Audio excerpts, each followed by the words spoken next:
ಭರತಾಗ್ರಜ ರಾಮ ರಾಮ ಶ್ರೀರಾಮ ಭಕ್ತ ಪರಿಪೋಷಕ ಸಾರ್ವಭೌಮ ಶ್ರೀರಾಮಚಂದ್ರ ಚರಣೌ ಶರಣಂ ಪ್ರಪದ್ಯೆ.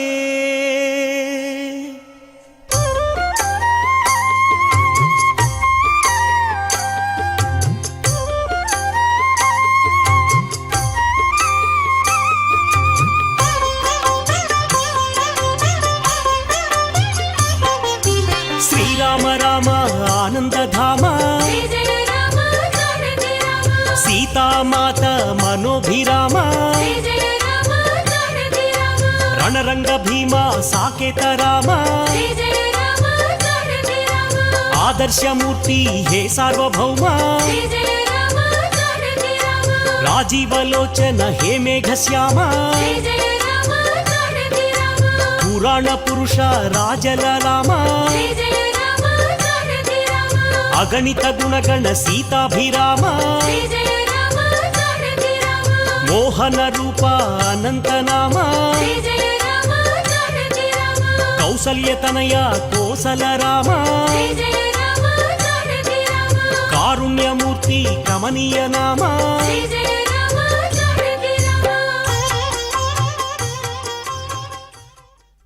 ರಾಮಾಯ ರಾಮಭದ್ರಾಯ ರಾಮಚಂದ್ರಾಯ ವೇಧಸೇ ರಘುನಾಥಾಯ ನಾಥಾಯ ಸೀತಾಯಾಃ ಪತಯೇ ನಮಃ. ಆಂಧ್ರಪ್ರದೇಶದ ಒಂಟಿಮಿಟ್ಟ ಕ್ಷೇತ್ರ. ಶ್ರೀರಾಮಚಂದ್ರನು ಇಲ್ಲಿ ಸೀತಾ ಸಮೇತನಾಗಿ ಲಕ್ಷ್ಮಣನನ್ನು ಒಡಗೂಡಿಕೊಂಡು ವಿರಾಜಮಾನನಾಗಿದ್ದಾನೆ. ಪ್ರಾಚೀನವಾದ ರಾಮಕ್ಷೇತ್ರಗಳಲ್ಲಿ ಇದು ಕೂಡ ಒಂದಾಗಿದೆ. ಭಕ್ತಜನರಿಗೆ ಅತ್ಯಂತ ಪ್ರಿಯವಾದಂತಹ ಸ್ಥಾನ. ವಿಶೇಷವಾಗಿ ರಾಯಲಸೀಮೆಯ ಭಕ್ತಜನರಿಗೆ ಈ ಕ್ಷೇತ್ರ ಅತ್ಯಂತ ಪ್ರಿಯವಾದದ್ದು.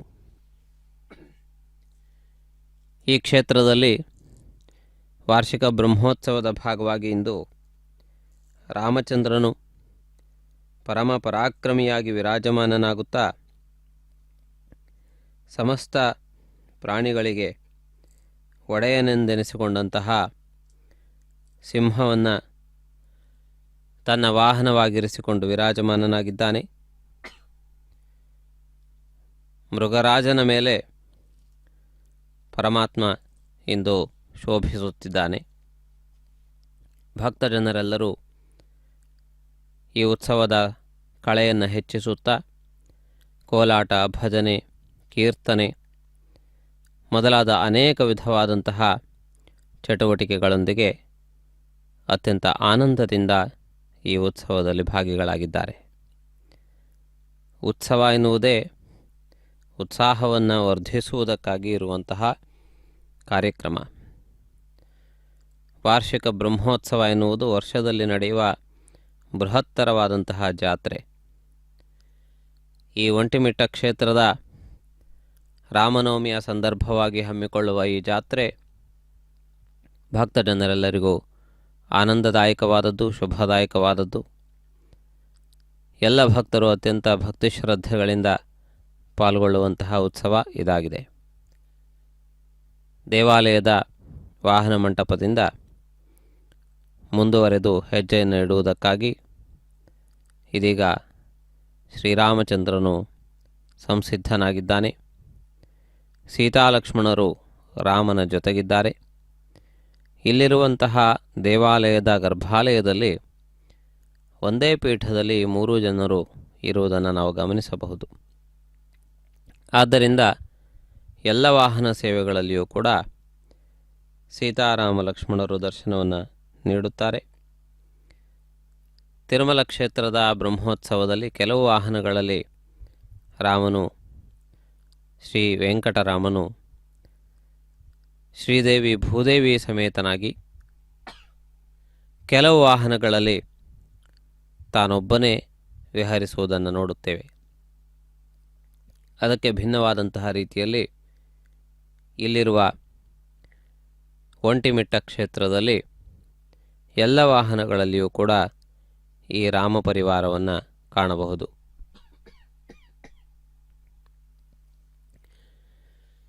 ಸಂಜೆಯ ಶುಭ ವೇಳೆಯಲ್ಲಿ ಆಕರ್ಷಕವಾದ ವಿದ್ಯುತ್ ದೀಪಗಳ ಮಧ್ಯದಲ್ಲಿ ಭಕ್ತಜನರ ಜಯಘೋಷಗಳೊಂದಿಗೆ ಈ ಮಂಗಳಕರವಾದ ಯಾತ್ರೆ ಮುನ್ನಡೆದು ಬಂದಿದೆ.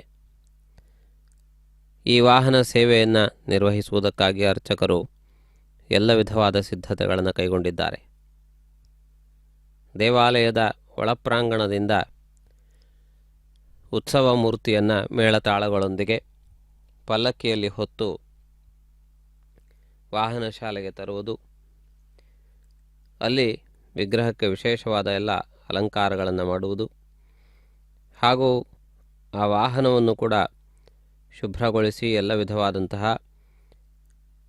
ಅಲಂಕಾರಗಳನ್ನು ಪೂರ್ತಿ ಮಾಡಿದ ನಂತರ ಉತ್ಸವ ವಿಗ್ರಹಗಳನ್ನು ಅದರಲ್ಲಿ ಇರಿಸಿ ಅದನ್ನು ಭದ್ರವಾದಂತಹ ರೀತಿಯಲ್ಲಿ ಆ ವಾಹನದ ಜೊತೆಗೆ ಇರಿಸುವಂತಹ ಒಂದು ಪ್ರಕ್ರಿಯೆ. ಹೀಗೆ ಸುಮಾರು 2-3 ಗಂಟೆಗಳ ನಿರಂತರ ಪರಿಶ್ರಮದಿಂದ ಆ ವಾಹನವು ಸೇವೆಗೆ ಸಿದ್ಧವಾಗುತ್ತದೆ. ಆ ರೀತಿಯಾದಂತಹ ಒಂದು ವಿಶೇಷವಾದ ಪ್ರಯತ್ನ ಇದಕ್ಕೆ ಬೇಕಾಗುತ್ತದೆ. ಭಗವಂತನ ವಿಗ್ರಹಗಳನ್ನು ಅಲಂಕರಿಸುವ ವಿಷಯದಲ್ಲಿಯೇ ವಿಶೇಷವಾದ ಶ್ರದ್ಧೆಯನ್ನು, ವಿಶೇಷವಾದ ಅನುಭವವನ್ನು ಹೊಂದಿದಂತಹ ವ್ಯಕ್ತಿಗಳು ಈ ಕಾರ್ಯವನ್ನು ಸಾಧಿಸುತ್ತಾರೆ. ಆದ್ದರಿಂದಾಗಿ ಇಂತಹ ವಿಶೇಷವಾದಂತಹ ಒಂದು ಉತ್ಸವಗಳ ಸಂದರ್ಭದಲ್ಲಿ ಅಲಂಕಾರವನ್ನು ಮಾಡುವ ವಿಶೇಷ ನೈಪುಣ್ಯತೆ ಇರುವಂತಹ ಅರ್ಚಕರು ಈ ಪ್ರಕ್ರಿಯೆಯನ್ನು ಪೂರ್ಣಗೊಳಿಸುತ್ತಾರೆ. ಆ ರೀತಿಯಲ್ಲಿ ಶ್ರೀರಾಮಚಂದ್ರನು ಕೋದಂಡಪಾಣಿಯಾಗಿ ಇನ್ನೊಂದು ಹಸ್ತದಲ್ಲಿ ಬಾಣವನ್ನು ಸಿದ್ಧವಾಗಿರಿಸಿಕೊಂಡಿದ್ದಾನೆ. ರಾಮನ ಆಯುಧವು ಸದಾ ಸರ್ವದಾ ಧರ್ಮರಕ್ಷಣೆಗೆ ಸಂಸಿದ್ಧವಾಗಿರುತ್ತದೆ. ರಾಮನ ಕೋದಂಡ ಜಗದ್ವಿಖ್ಯಾತವಾದದ್ದು. ರಾಮನ ಆ ಕೋದಂಡ ಅಪ್ರತಿಹತವಾದದ್ದು. ವಾಲಿಯು ತನ್ನ ಭುಜಬಲದಿಂದ ಮರಗಳ ಎಲೆಗಳನ್ನು ಉದುರಿಸುತ್ತಿದ್ದ. ಅಂತಹ 7 ಮರಗಳ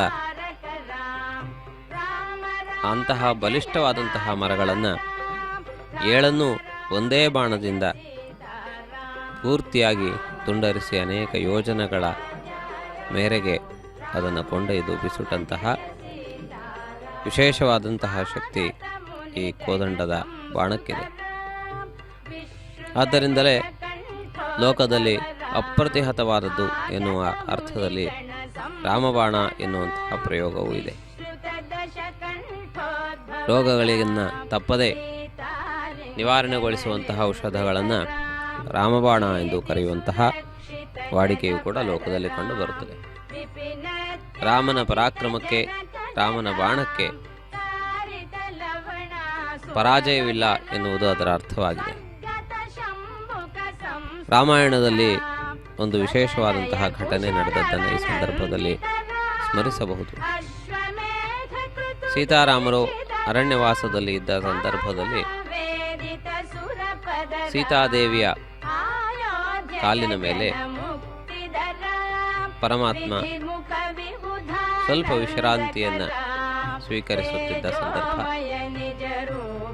ಆ ವಿಶ್ರಾಂತಿಯ ಸಂದರ್ಭದಲ್ಲಿ ರಾಮನು ಮಲಗಿದ್ದಾಗ ಒಂದು ಕಾಗೆಯು ಬಂದು ಸೀತೆಯನ್ನು ಪೀಡಿಸುತ್ತದೆ. ಅದರ ತುಂಟಾಟ ಜಾಸ್ತಿಯಾಗಿ ಅವಳ ಹೃದಯ ಭಾಗದ ಮೇಲೆ ತನ್ನ ಕೊಕ್ಕಿನಿಂದ ಗಾಯವನ್ನು ಮಾಡಿದ ಸಂದರ್ಭದಲ್ಲಿ ರಕ್ತವು ಸುರಿದು ರಾಮನ ಮೇಲೆ ಬಿದ್ದಾಗ ಸೀತೆಗೆ ಆಗಿರುವಂತಹ ಗಾಯವನ್ನು ಕಂಡು ಕುಪಿತನಾದ ರಾಮನು ಕೂಡಲೇ ಪಕ್ಕದಲ್ಲಿದ್ದಂತಹ ಒಂದು ದರ್ಭೆಯನ್ನು ಮಂತ್ರಿಸಿ ಆ ಕಾಗೆಯ ಮೇಲೆ ಪ್ರಯೋಗಿಸುತ್ತಾನೆ. ಆ ಕಾಗೆಯು ಸಮಸ್ತ ಭೂಮಂಡಲವನ್ನಷ್ಟೇ ಅಲ್ಲ, ತನಗೆ ಎಲ್ಲೆಲ್ಲಿ ಯಾವ್ಯಾವ ಲೋಕಗಳಲ್ಲಿ ಸುತ್ತುವಂತಹ ಶಕ್ತಿ ಇದೆಯೋ ಆ ಎಲ್ಲ ಲೋಕಗಳಲ್ಲಿಯೂ ಹೋಗಿ ಎಲ್ಲ ದೇವತೆಗಳನ್ನು, ಎಲ್ಲ ದಿಕ್ಪಾಲಕರುಗಳನ್ನು ಎಲ್ಲರನ್ನೂ ಶರಣು ಹೊಂದಿ ರಾಮನ ಬಾಣದಿಂದ ರಕ್ಷಿಸುವಂತೆ ಬೇಡಿದಾಗಲೂ ತಾನು ರಕ್ಷಣೆಯನ್ನು ಪಡೆಯಲು ಸಾಧ್ಯವಾಗಲಿಲ್ಲ. ಆ ರೀತಿಯಾಗಿ ರಾಮನ ಬಾಣವು ಇಂದ್ರಲೋಕದಲ್ಲಿಯೂ ಹಾಗೂ ಇತರ ಎಲ್ಲ ಲೋಕಗಳಲ್ಲಿಯೂ ಕೂಡ ಪ್ರತಿಹತವಾದದ್ದು. ಕೇವಲ ಭೂಮಿಯಲ್ಲಿ ಮಾತ್ರವೇ ಅಲ್ಲ, ಎಲ್ಲ ಲೋಕಗಳಲ್ಲಿಯೂ ಕೂಡ ಆ ರಾಮಬಾಣಕ್ಕೆ ಇರುವಂತಹ ಗೌರವ ಅಂತಹದ್ದು. ಆದ್ದರಿಂದಾಗಿ ಅತ್ಯಂತ ಶ್ರೇಷ್ಠವಾದಂತಹ ಬಲವನ್ನು ಹೊಂದಿರುವ ಸಾರವಂತವಾದ ಆ ಬಾಣವನ್ನು ಪರಮಾತ್ಮ ಧಾರಣೆ ಮಾಡಿಕೊಂಡಿದ್ದಾನೆ. ಭಕ್ತ ಜನರ ರಕ್ಷಣೆಗಾಗಿ ಸದಾ ಸಂಸಿದ್ಧನಾಗಿದ್ದಾನೆ. ರಾಜಾಧಿರಾಜನಾಗಿ, ಪರಿಪಾಲನಾ ದಕ್ಷನಾಗಿ, ಧರ್ಮ ಪ್ರತಿಷ್ಠಾಪಕನಾಗಿ ವಿರಾಜಮಾನನಾಗಿದ್ದಾನೆ. ರಾಮನು ಪರಿಪಾಲಿಸುವ ಸಂದರ್ಭದಲ್ಲಿ ಭಕ್ತ ಜನರೆಲ್ಲರೂ ರಾಮ ಎನ್ನುವಂತಹ ಹೆಸರನ್ನು ಪುನಃ ಪುನಃ ಉಚ್ಚಾರಣೆ ಮಾಡುತ್ತಲೇ ತಮ್ಮ ಕಷ್ಟಗಳನ್ನು, ನಷ್ಟಗಳನ್ನು ಎಲ್ಲವನ್ನು ನೀಗಿ ಆನಂದದಿಂದ ಜೀವನವನ್ನು ಮಾಡುತ್ತಿದ್ದುದನ್ನು ನಾವು ಕಾಣಬಹುದು. ಅಂದರೆ ರಾಮ ಎನ್ನುವಂತಹ ಮಾತು ಆನಂದದಾಯಕವಾದದ್ದು. ಎಂತಹ ಕಷ್ಟದಲ್ಲಿಯೂ ಕೂಡ ರಾಮ, ಅಯ್ಯೋ ರಾಮ ಮೊದಲಾದಂತಹ ಉದ್ಗಾರಗಳನ್ನು ನಾವು ಎಂದಿಗೂ ಬಳಸುತ್ತೇವೆ. ಎಂತಹ ಕಷ್ಟದಲ್ಲಿಯೂ ಕೂಡ ನಮಗೆ ತುಷ್ಟಿಯನ್ನು, ಪುಷ್ಟಿಯನ್ನು ಉಂಟು ಮಾಡುವಂತಹ ಆ ರಾಮನ ದಿವ್ಯವಾದಂತಹ ನಾಮ ನಮ್ಮೆಲ್ಲರನ್ನು ಸದಾ ಸರ್ವದಾ ರಕ್ಷಿಸಲಿ. ಈ ರಾಮನ ಜಪದ ಮಹಿಮೆಯನ್ನು ಈ ಹಾಡಿನ ಮೂಲಕ ಕೇಳಿ ಕೃತಾರ್ಥರಾಗೋಣ.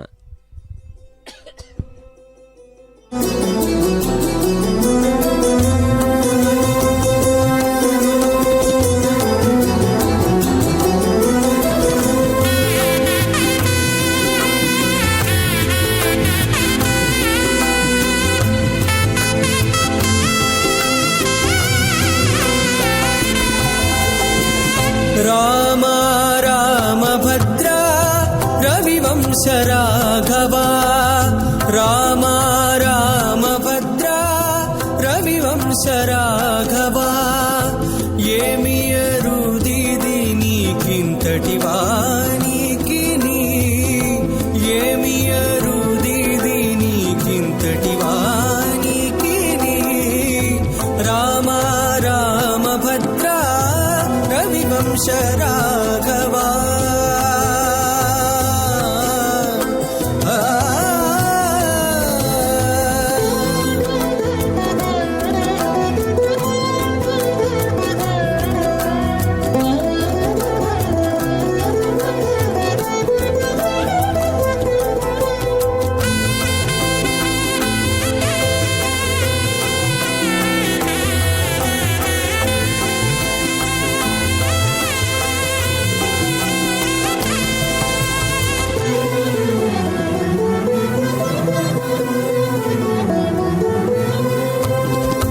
నాడు రావణు తలలు నరకినలావరివి, నేడు నా పాపములు ఖండించరాదా.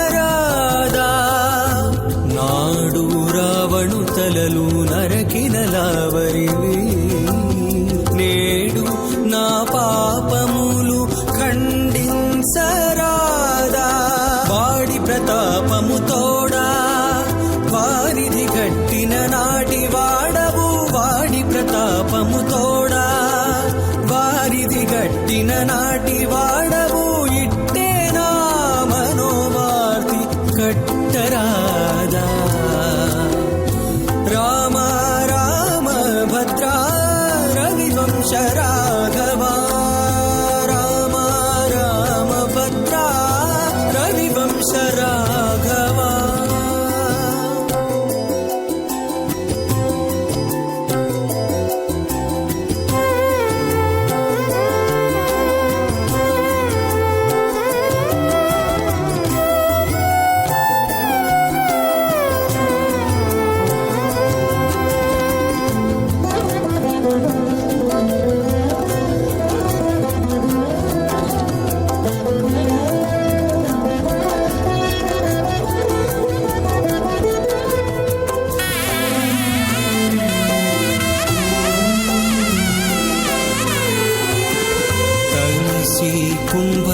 కుంభకర్ణాది దైత్యుల గెలిచితివి కినిసి నా ఇంద్రియాల గెలువరాదా తనిసి కుంభకర్ణాది దైత్యుల గెలిచితివి కినిసి నా ఇంద్రియాల గెలువరాదా ఎనసి హరుని విల్లు ఎక్కుపెట్టి వంచితివి ఎనసి హరుని విల్లు ఎక్కుపెట్టి వంచితివి ఘనమునా దుర్గుణము కడువంసరాదా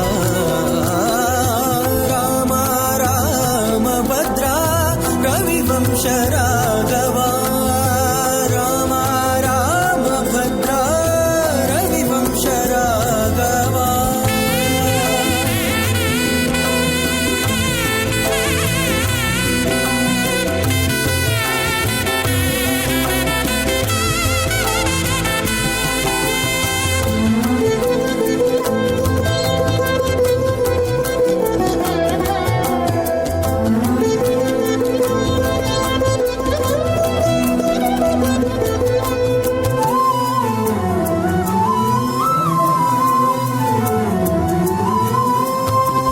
సరుస విభీషణుడు శరణంటే కాచితివి గరిమ నే శరణంటి కావరాదా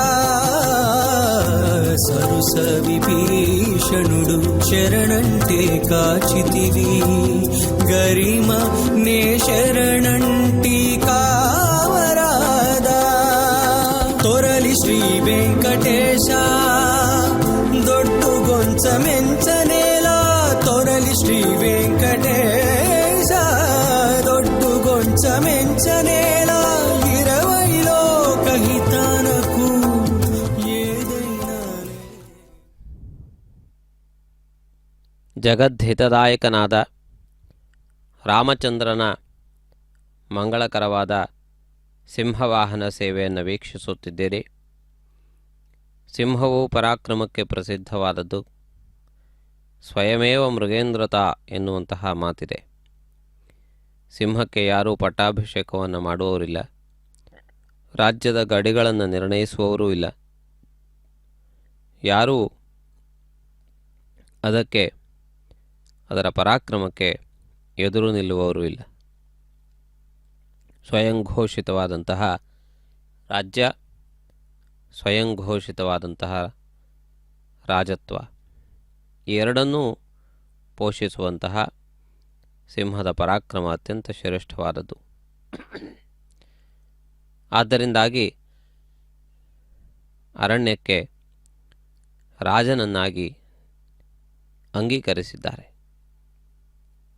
ಅಂತಹ ಸಿಂಹವನ್ನು ನಿಯಂತ್ರಿಸುವಂತಹ ಶಕ್ತಿ ಪುರುಷಸಿಂಹನಾದಂತಹ ರಾಮಚಂದ್ರನಿಗಿದೆ. ಪುರುಷಸಿಂಹ ಎನ್ನುವಂತಹ ಶಬ್ದ ಶ್ರೇಷ್ಠತೆಯನ್ನು ತಿಳಿಯಪಡಿಸುತ್ತದೆ. ರಾಜಸಿಂಹ ಮೊದಲಾದಂತಹ ಅನೇಕ ಹೆಸರುಗಳು ಶ್ರೇಷ್ಠತೆಯನ್ನು ತಿಳಿಯಪಡಿಸುವಂತಹ ವಾಚಕಗಳಾಗಿವೆ. ಆದ್ದರಿಂದಾಗಿ ಯಾವ ಶಬ್ದದ ಜೊತೆಗೆ ನಾವು ಸಿಂಹ ಶಬ್ದವನ್ನು ಸೇರಿಸುತ್ತೇವೆಯೋ ಅದು ಆ ವಿಷಯದಲ್ಲಿ ಅತ್ಯಂತ ಶ್ರೇಷ್ಠವಾದದ್ದು ಎನ್ನುವ ಅರ್ಥವನ್ನು ನೀಡುತ್ತದೆ. ರಾಜರುಗಳಲ್ಲಿ ಶ್ರೇಷ್ಠ ಎನ್ನುವುದಕ್ಕೆ ರಾಜಸಿಂಹ ಎನ್ನುವಂತಹ ಮಾತನ್ನು ಬಳಸುವುದನ್ನು ನಾವು ಕಾಣಬಹುದು. ರಾಮಚಂದ್ರನು ಸಮಸ್ತ ರಾಜರುಗಳ ಸಮುದಾಯದಲ್ಲಿಯೇ ಅವನು ಶ್ರೇಷ್ಠನಾಗಿದ್ದಾನೆ. ಅಂತಹ ರಾಮಚಂದ್ರನು ತನ್ನ ಶ್ರೇಷ್ಠತ್ವವನ್ನು ತಿಳಿಯಪಡಿಸುವ ರೀತಿಯಲ್ಲಿ ಸಿಂಹವಾಹನಾಧೀರೂಢನಾಗಿದ್ದಾನೆ. ಆ ರೀತಿಯಾಗಿ ಭಕ್ತಜನರನ್ನು ಅನುಗ್ರಹಿಸುವುದಕ್ಕಾಗಿ ಆಗಮಿಸಿರುವ ಪರಾಕ್ರಮಿಯಾದ ದುಷ್ಟ ರಾಕ್ಷಸರಿಗೆ ಯಮನಂತೆ ಕಾಣುವಂತಹ ಸಮಸ್ತ ಭಕ್ತ ರಕ್ಷಕನಾದಂತಹ ರಾಮಚಂದ್ರನನ್ನು ಈ ಸಂದರ್ಭದಲ್ಲಿ ನಾವೆಲ್ಲರೂ ಉಪಾಸಿಸುತ್ತಿದ್ದೇವೆ. ಒಂಟಿಮಿಟ್ಟ ದೇವಾಲಯದ ಸುತ್ತಲೂ ಇರುವಂತಹ ಪ್ರಾಕಾರದಲ್ಲಿ ಈ ವಾಹನ ಸೇವೆಯನ್ನು ನಿರ್ವಹಿಸಲಾಗುತ್ತಿದೆ. ಭಕ್ತರು ಭಕ್ತಿ ಶ್ರದ್ಧೆಗಳಿಂದ ಈ ಸೇವೆಯಲ್ಲಿ ಪಾಲ್ಗೊಂಡು ಕೃತಾರ್ಥರಾಗುತ್ತಿದ್ದಾರೆ. ಅತ್ಯಂತ ಸುಂದರವಾದಂತಹ ವಾತಾವರಣದಲ್ಲಿ ಕಾರ್ಯಕ್ರಮ ನಡೆಯುತ್ತದೆ. ಎತ್ತರವಾದಂತಹ ವೇದಿಕೆಯ ಮೇಲೆ ನಿರ್ಮಾಣಗೊಂಡಿರುವ ಈ ದೇವಾಲಯದ ಶಿಲ್ಪಕಲಾ ಸೌಂದರ್ಯವು ಆಕರ್ಷಕವಾದದ್ದು. ಕೆಂಪು ಶಿಲೆಯಿಂದ ನಿರ್ಮಿಸಲ್ಪಟ್ಟಿರುವ ಕೆತ್ತಲ್ಪಟ್ಟಿರುವಂತಹ ಇಲ್ಲಿನ ಶಿಲ್ಪಕಲೆಗಳು ಅತ್ಯಂತ ಮುದ್ದಾಗಿವೆ. ರಾಮಾಯಣ ಹಾಗೂ ಮತ್ತಿತರ ಅನೇಕ ಪೌರಾಣಿಕ ಗಾಥೆಗಳನ್ನು ತಿಳಿಯಪಡಿಸುವಂತಹ ರೀತಿಯಲ್ಲಿ ಇಲ್ಲಿನ ಶಿಲ್ಪಕಲೆಗಳು ಶೋಭಿಸುತ್ತಿವೆ.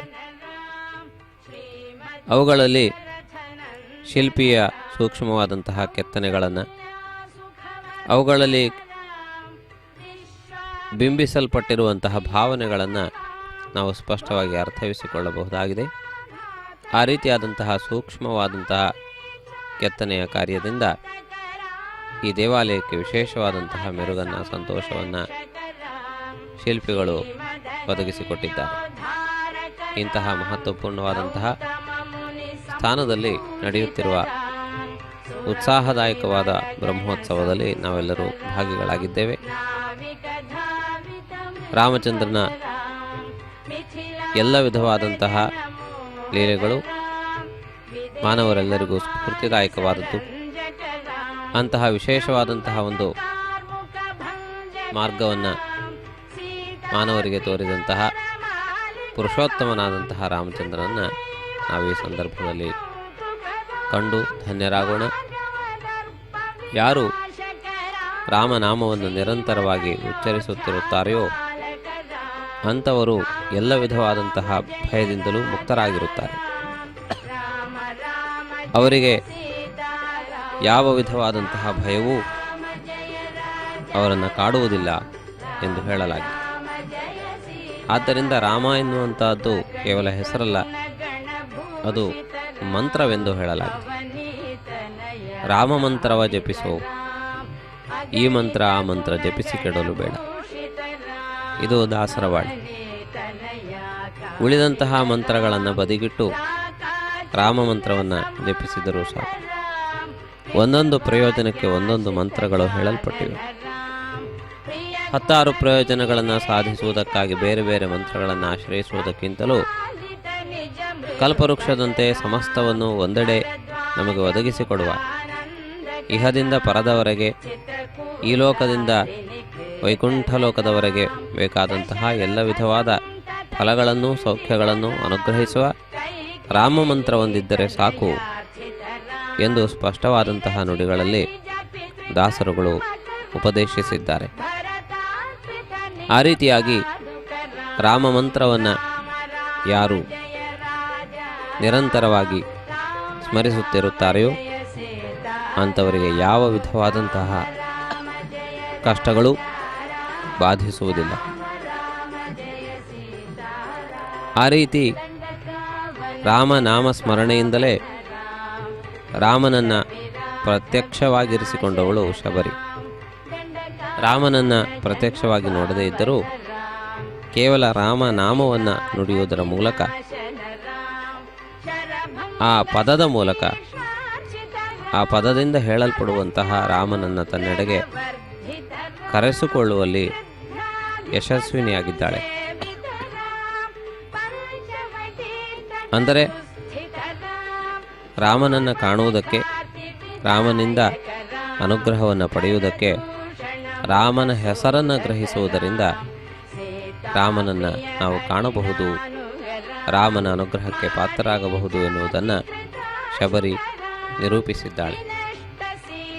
ಹೇಗೆ ಒಂದು ವಸ್ತುವಿಗೆ ಕಟ್ಟಿರುವಂತಹ ಸೂತ್ರವನ್ನು ಎಳೆಯುವುದರಿಂದ ನಿಧಾನವಾಗಿ ಆ ವಸ್ತುವು ನಮ್ಮ ಸಮೀಪಕ್ಕೆ ಬರುತ್ತದೆಯೋ, ಅದೇ ರೀತಿಯಲ್ಲಿ ರಾಮ ಎನ್ನುವಂತಹ ನುಡಿಯನ್ನು ನಿರಂತರವಾಗಿ ನುಡಿಯುವುದರಿಂದ ಆ ರಾಮಶಬ್ದದಿಂದ ವಾಚ್ಯನಾಗಿರುವಂತಹ ಕೋದಂಡರಾಮನು ನಮಗೆ ದರ್ಶನವನ್ನು ನೀಡುತ್ತಾನೆ ಎನ್ನುವುದು ಅದರ ತಾತ್ಪರ್ಯವಾಗಿದೆ. ನಾವು ವೈಕುಂಠ ಲೋಕಕ್ಕೆ ಹೋಗದೇ ಇದ್ದರೂ ವೈಕುಂಠನಾಥನ ನಿತ್ಯ ಸ್ಮರಣೆಯಿಂದ ವೈಕುಂಠನಾಥನನ್ನು ಕಾಣಬಹುದು. ಆದ್ದರಿಂದಾಗಿ ಆ ನಾಮಕ್ಕೆ ಇರುವಂತಹ ಶ್ರೇಷ್ಠತೆ ಅಂತಹದ್ದಾಗಿದೆ.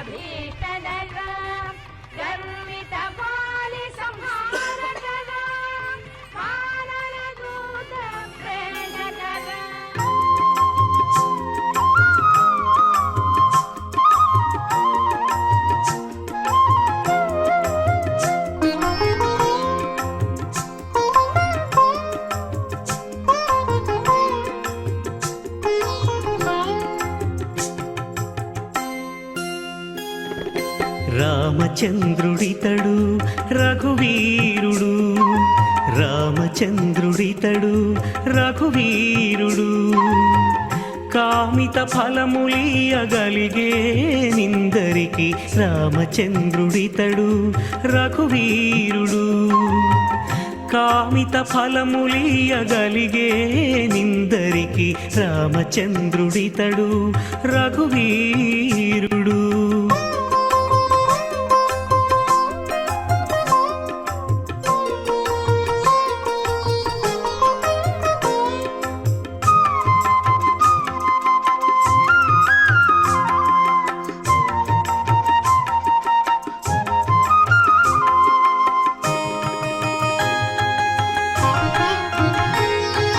గౌతము భార్యా పాలిటి కామధేనువితడు, ఘాతల కౌశికు పాలి కల్పవృక్షము, గౌతము భార్యా పాలిటి కామధేనువితడు, ఘాతల కౌశికు పాలి కల్పవృక్షము, సీతాదేవి పాలిటి చింతామణి ఇతడు, సీతాదేవి పాలిటి చింతామణి ఇతడు, ఈతడు దాసుల పాలి ఇహ పరదైవము రామచంద్రుడితడు రఘువీరుడు, కామిత ఫలములియగలిగే నిందరికి రామచంద్రుడితడు రఘువీరుడు.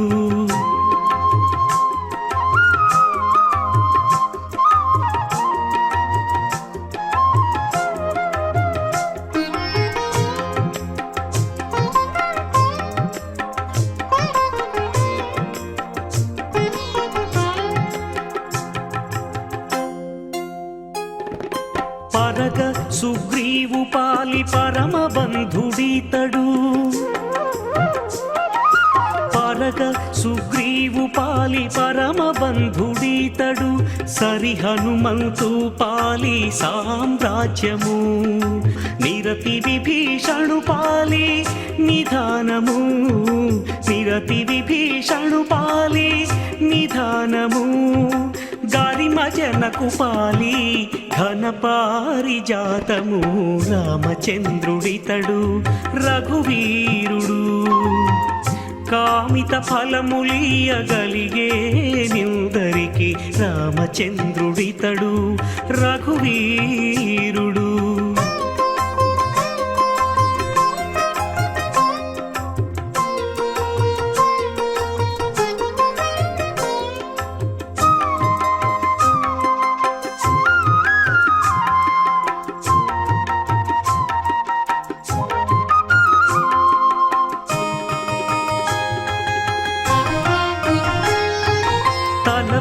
శబరి పాలి తత్వపూరహస్యము, అలరి గుహుని పాలి ఆదిమూలము, తలప శబరి పాలి తత్వపూరహస్యము, అలరి గుహుని పాలి ఆదిమూలము, కలడన్న వారి పాలి కన్నులెదుటే మూరితి, కలడన్న వారి పాలి కన్నులెదుటే మూరితి, వెలయ శ్రీ వెంకటాద్రి విభుడితడు రామచంద్రుడితడు రఘువీరుడు, రామచంద్రుడితడు రఘువీరుడు, కామిత ఫలములియగలిగే నిందరికి రామచంద్రుడితడు రఘువీరుడు. ರಘುಕುಲ ಲಲಾಮನಾದ ರಾಮಚಂದ್ರನು ಎಲ್ಲ ವಿಧವಾಗಿಯೂ ನಮ್ಮನ್ನು ಅನುಗ್ರಹಿಸಲಿ ಎನ್ನುವುದೇ ಪ್ರಾರ್ಥನೆ. ತ್ರೇತಾಯುಗದ ರಾಮನು ಎಲ್ಲ ಯುಗದಲ್ಲಿಯೂ ಕೂಡ ಭಕ್ತಜನರನ್ನು ಅನುಗ್ರಹಿಸುವಂತಹ ಮೂರ್ತಿಯಾಗಿದ್ದಾನೆ. ಎಲ್ಲೋ ಉದಯಿಸಿದ ಸೂರ್ಯನು ಸಮಸ್ತ ಸೌರಮಂಡಲವನ್ನು ಬೆಳಗುವಂತೆ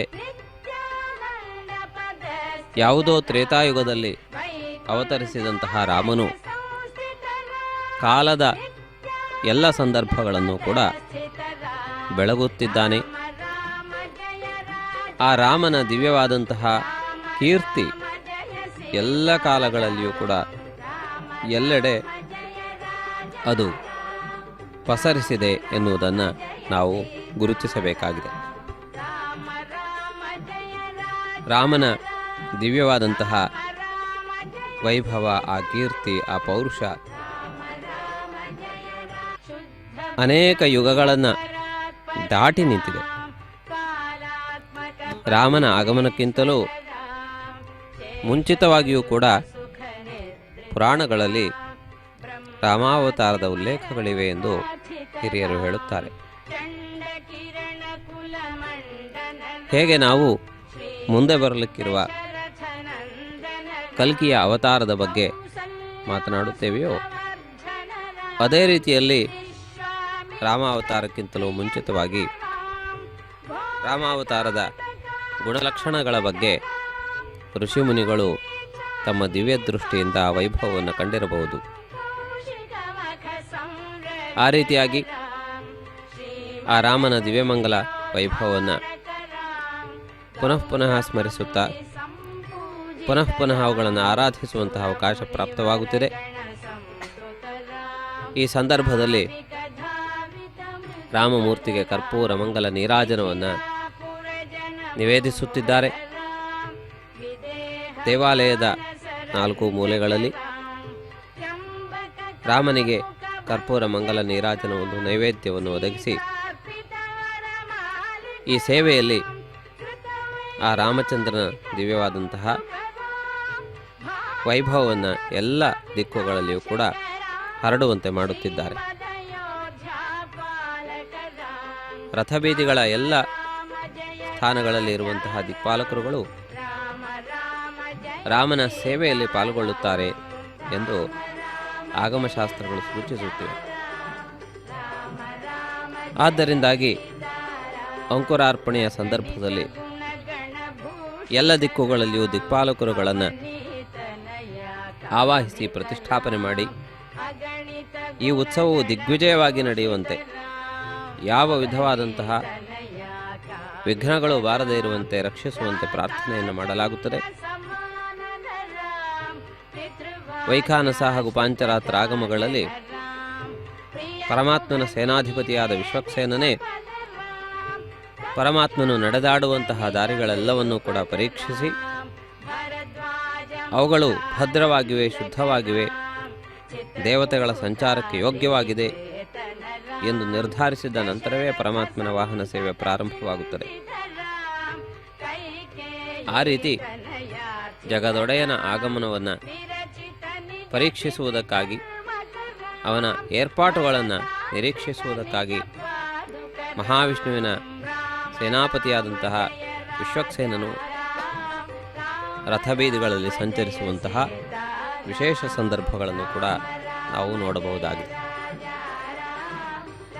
ಆ ರೀತಿಯಾಗಿ ಎಲ್ಲ ವಿಧವಾದಂತಹ ವೈಭವಗಳೊಂದಿಗೆ ನಡೆಯುವ ಈ ರಾಮನ ರಥಯಾತ್ರೆ, ರಾಮನ ಪದಯಾತ್ರೆ, ರಾಮನ ವಾಹನಯಾತ್ರೆ ಪ್ರತಿಯೊಂದು ಕೂಡ ಅತ್ಯಂತ ಆಕರ್ಷಣೀಯವಾದದ್ದು. ರಾಮ ಎನ್ನುವಂತಹ ಮಾತು ಎಲ್ಲ ಮಂತ್ರಗಳ ಸಾರಾಂಶವೆಂದು ಹೇಳಲಾಗಿದೆ. ರಾ ಎನ್ನುವಂತಹ ಅಕ್ಷರವು ಅಗ್ನಿಬೀಜವೆಂದು ಮಂತ್ರಶಾಸ್ತ್ರ ತಜ್ಞರು, ವಿಜ್ಞರು ಆ ಮಾತವನ್ನು ನಮ್ಮ ಮುಂದೆ ಇಡುತ್ತಿದ್ದಾರೆ. ರಾ ಎನ್ನುವಂತಹ ಅಗ್ನಿಬೀಜವು ನಮ್ಮ ಒಳಗೆ ಅಡಗಿ ಕುಳಿತಿರುವಂತಹ ಪಾಪಗಳನ್ನು ಸಮೂಲವಾಗಿ ದಹಿಸಿ ಹಾಕುತ್ತವೆ ಎನ್ನುವುದು ಅವರ ಮಾತಿನ ಮರ್ಮವಾಗಿದೆ. ಆದ್ದರಿಂದಾಗಿ ಪುನಃ ಪುನಃ ರಾಮಮಂತ್ರವನ್ನು ಜಪಿಸುವುದರ ಮೂಲಕ ಅನೇಕ ಜನ್ಮಗಳಿಂದ ಸಂಚಿತವಾಗಿರುವ ಪಾಪಗಳು ದಗ್ಧವಾಗುತ್ತವೆ ಎನ್ನುವುದು ಅದರ ಅರ್ಥ. ಪಾಪವನ್ನು ಸಂಚಿತ ಪಾಪವೆಂದು, ಅದೇ ರೀತಿಯಲ್ಲಿ ಆಗಾಮಿ ಪಾಪವೆಂದು, ಈಗ ವರ್ತಮಾನದಲ್ಲಿ ನಡೆಯುತ್ತಿರುವಂತಹ ಪಾಪವೆಂದು 3 ವಿಧವಾದಂತಹ ರೀತಿಯಲ್ಲಿ ವಿಭಜನೆಯನ್ನು ಮಾಡಿರುತ್ತಾರೆ. ಅನೇಕ ಜನ್ಮಗಳಲ್ಲಿ ಸಂಪಾದಿಸಿದಂತಹ ಪಾಪ ಅದು ಇನ್ನೂ ಪೂರ್ತಿಯಾಗಿ ಫಲವನ್ನು ಕೊಡುವ ಸ್ಥಿತಿಯಲ್ಲಿ ಇರದೆ ಸುಪ್ತವಾಗಿ ಇನ್ನೂ ಅನೇಕ ಜನ್ಮಗಳಿಗೆ ಕಾರಣವಾಗುತ್ತದೆ. ಆ ಪಾಪಗಳನ್ನು ಅನುಭವಿಸುವುದಕ್ಕಾಗಿ ಇನ್ನೂ 100 ಜನ್ಮಗಳನ್ನು ಪಡೆಯಬೇಕಾದಂತಹ ಸ್ಥಿತಿ ಏರ್ಪಡುತ್ತದೆ. ಆದ್ದರಿಂದಾಗಿ ಅಂತಹ ಹುದುಗಿರುವ ಸೂಕ್ತವಾಗಿರುವಂತಹ ಪಾಪಗಳನ್ನೂ ಕೂಡ ರಾಮಮಂತ್ರವು ದಹಿಸಿ ಹಾಕಬಲ್ಲದು ಎನ್ನುವುದು ರಾಮಮಂತ್ರದ ಮಹತ್ವವನ್ನು ತಿಳಿದಂತಹ ಮಹನೀಯರು ಹೇಳುವಂತಹ ಮಾತಾಗಿದೆ.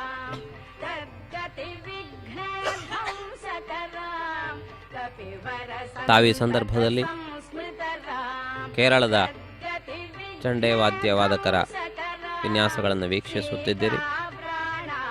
ಇತ್ತೀಚಿನ ದಿನಗಳಲ್ಲಿ ಇಂತಹ ವಾದ್ಯ ವೈಭವವನ್ನು ಕೇರಳದ ಹೊರ ರಾಜ್ಯಗಳಲ್ಲಿಯೂ ಕೂಡ ನಾವು ವಿಶೇಷವಾಗಿ ಕಾಣುತ್ತೇವೆ. ಉತ್ಸವಗಳಿಗೆ ಉತ್ಸಾಹವನ್ನು ತುಂಬುವಂತಹ ಈ ವಾದ್ಯವಾದನ ಎಲ್ಲ ಭಕ್ತಜನರಿಗೂ ಉತ್ಸಾಹವನ್ನು ತುಂಬುತ್ತದೆ ಎನ್ನುವುದರಲ್ಲಿ ಯಾವುದೇ ವಿಧವಾದಂತಹ ಸಂದೇಹವೇ ಇಲ್ಲ.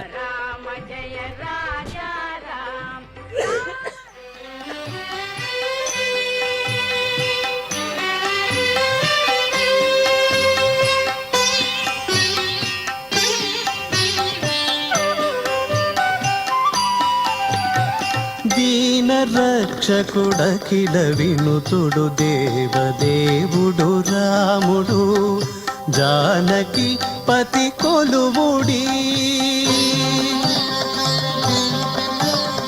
దీన రక్షకుడఖిల వినుతుడు దేవదేవుడు రాముడు జానకి పతి కొలువుడి. ఘన సమర విజయుడు రాముడు దీన రక్షకుడఖిల వినుతుడు దేవదేవుడు రాముడు.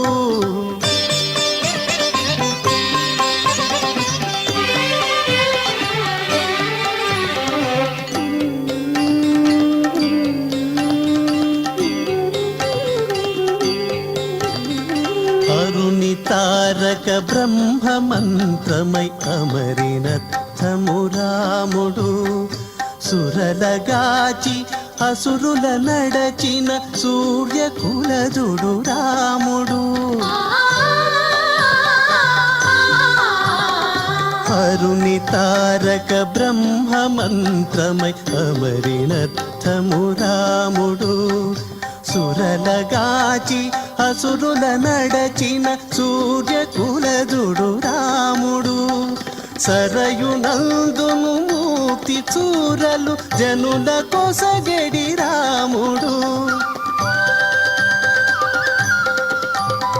సరయునందును మూర్తి చూరలు జనుల కొసగడి రాముడు. హరియే ఈతడు హరివిరుతుల కాది పురుషుడు రాముడు. హరియే ఈతడు హరివిరుతుల కాది పురుషుడు రాముడు. దీన రక్షకుడఖిల వినుతుడు దేవదేవుడు రాముడు జానకి పతి కొలువుడి. ఘన సమర విజయుడు రాముడు దీన రక్షకుడఖిల వినుతుడు దేవదేవుడు రాముడు.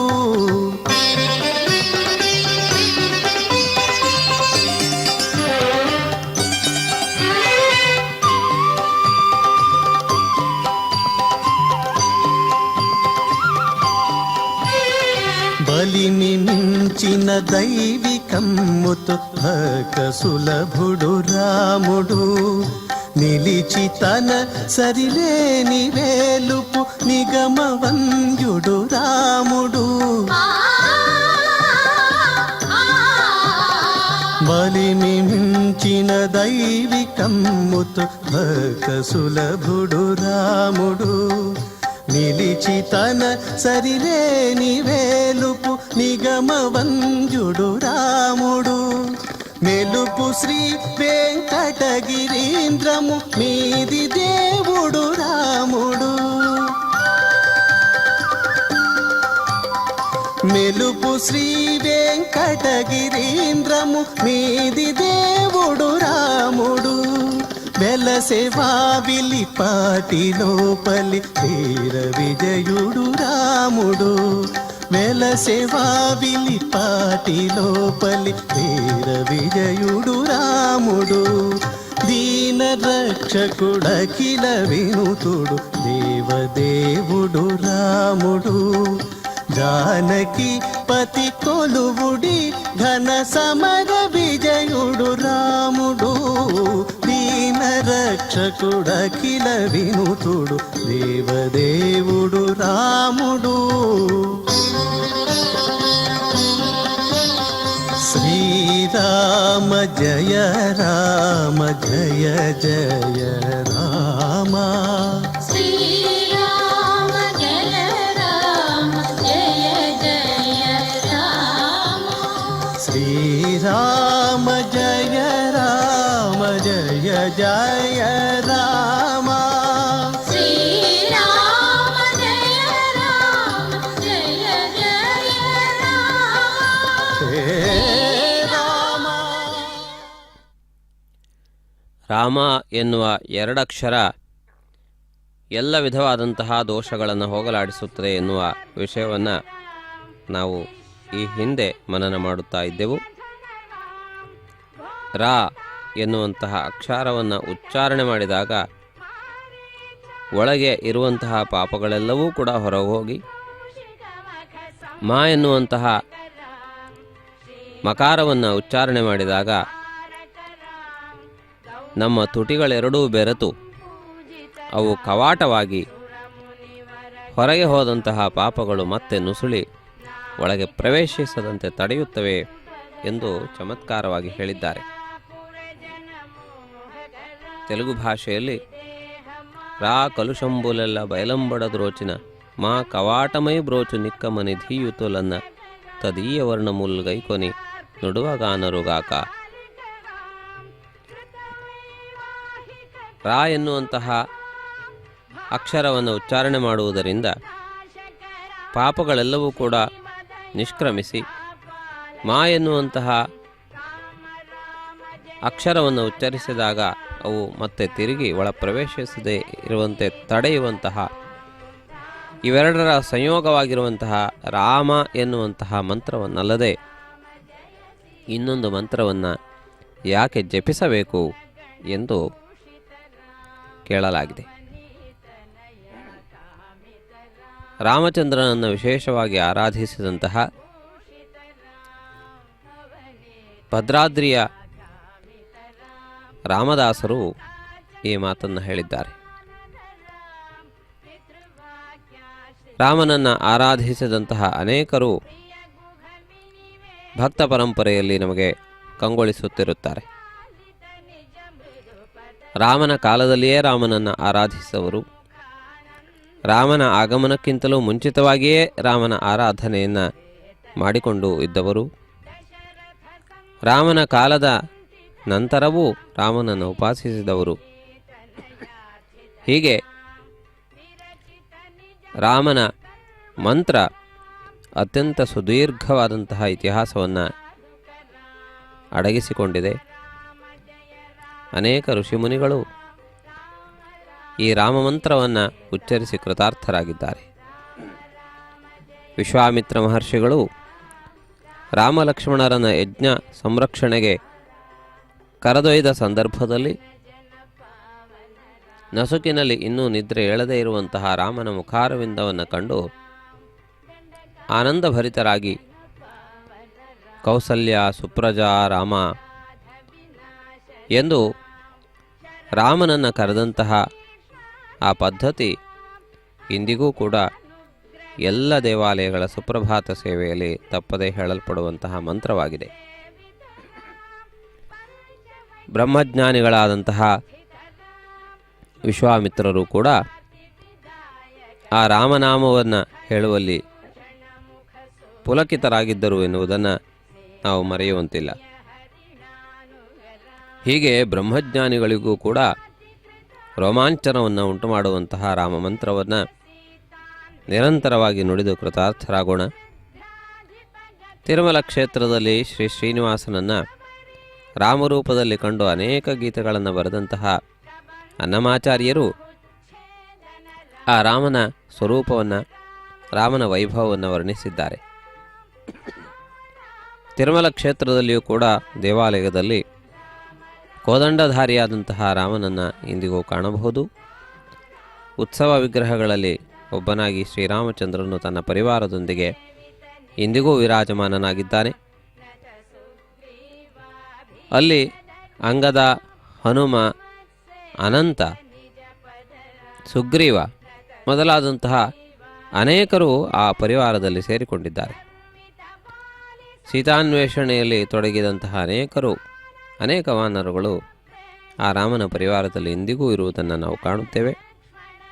ಹಾಗೆ ರಾಮನ ಜೊತೆಗೆ ಒಮ್ಮೆ ಸಾಂಗತ್ಯ ಉಂಟಾದರೆ ಅದು ಎಂದೆಂದಿಗೂ ಬಿಡಲು ಸಾಧ್ಯವಾಗದೇ ಇರುವಂತಹ ಬಂಧವಾಗಿ ಉಳಿಯುತ್ತದೆ. ಹನುಮನು ನಮಗೆ ಗೊತ್ತಿದ್ದ ಹಾಗೆ ಅಥವಾ ರಾಮಾಯಣದ ಪ್ರಕಾರವಾಗಿ ಹಿಂದೆ ಎಂದೂ ರಾಮನ ಬಗ್ಗೆ ಕೇಳಿದವನೂ ಅಲ್ಲ, ನೋಡಿದವನೂ ಅಲ್ಲ. ಧನುರ್ಧಾರಿಗಳಾಗಿ ಋಷಿಗಳ ವೇಷವನ್ನು ಧರಿಸಿ ಅರಣ್ಯದಲ್ಲಿ ಏನನ್ನೋ ಹುಡುಕುತ್ತಾ ಕಿಷ್ಕಿಂಧೆಯತ್ತ ಬಂದಂತಹ ಆ ಯುವಕರುಗಳನ್ನು ಕಂಡು ಕಂಗಾಲಾದಂತಹ ಸುಗ್ರೀವನು ಅವರ ಸ್ವರೂಪ ಸ್ವಭಾವಗಳನ್ನು ಅರಿಯುವುದಕ್ಕೆ ಹನುಮಂತನನ್ನು ಕಳಿಸುತ್ತಾನೆ.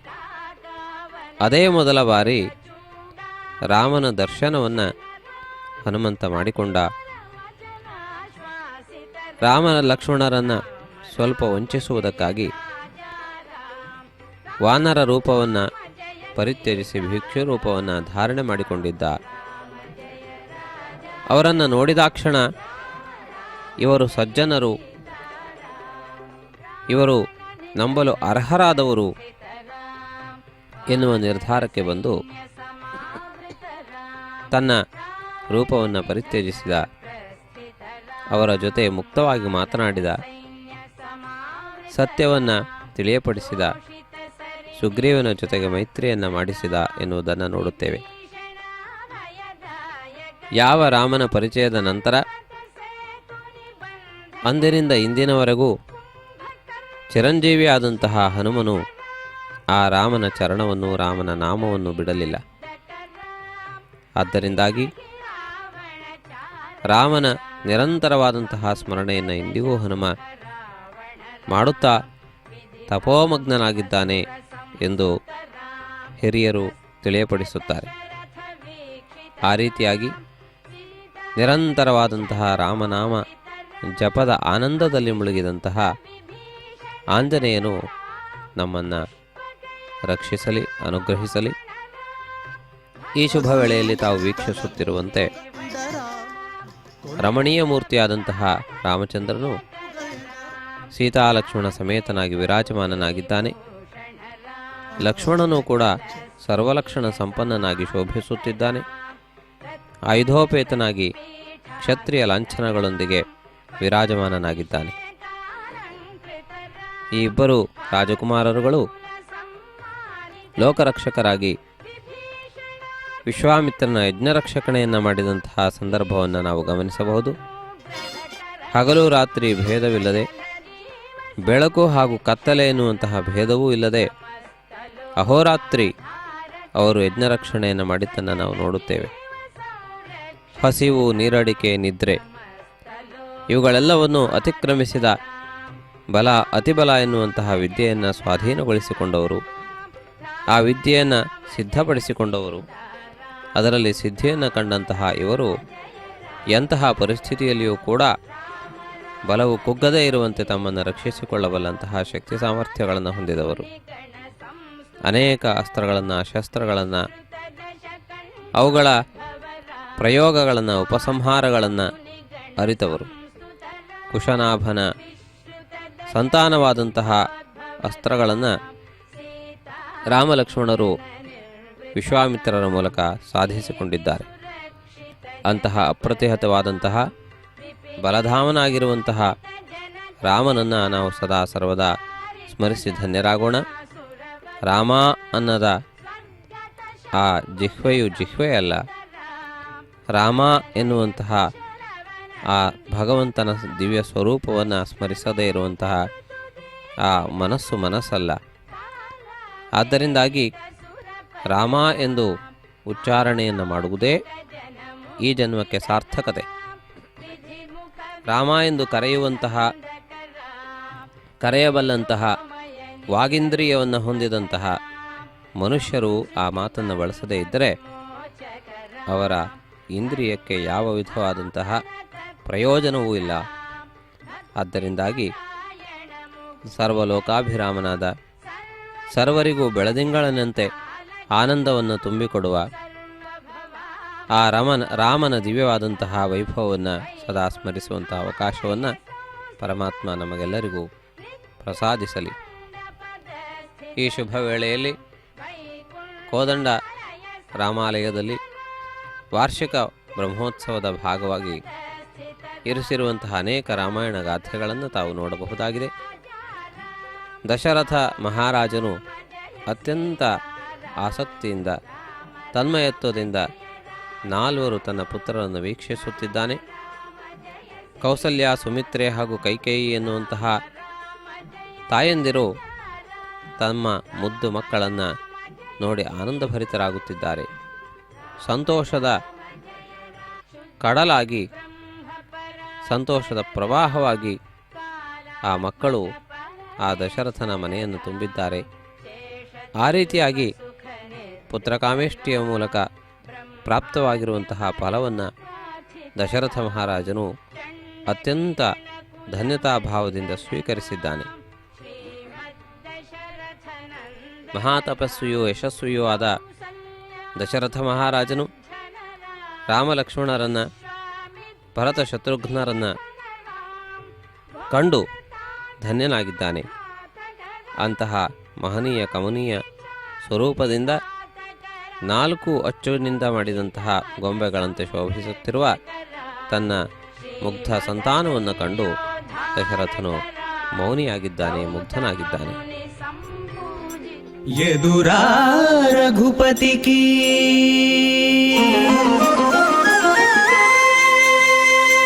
ಯದುರಾ ರಘುಪತಿ ಕಿ ನೀವಿಟು ರಾವಣ, ಯದುರಾ ರಘುಪತಿ ಕಿ ನೀವಿಟು ರಾವಣ, నేడు ఇదేమి బుద్ధి తలచితివి ఇట్లాయ బ్రతుకు, ఎదురా రఘుపతికి నీవిటు రావణ, నేడు ఇదేమి బుద్ధి తలచితివి ఇట్లాయ బ్రతుకు, ఎదురా రఘుపతికి నీవిటు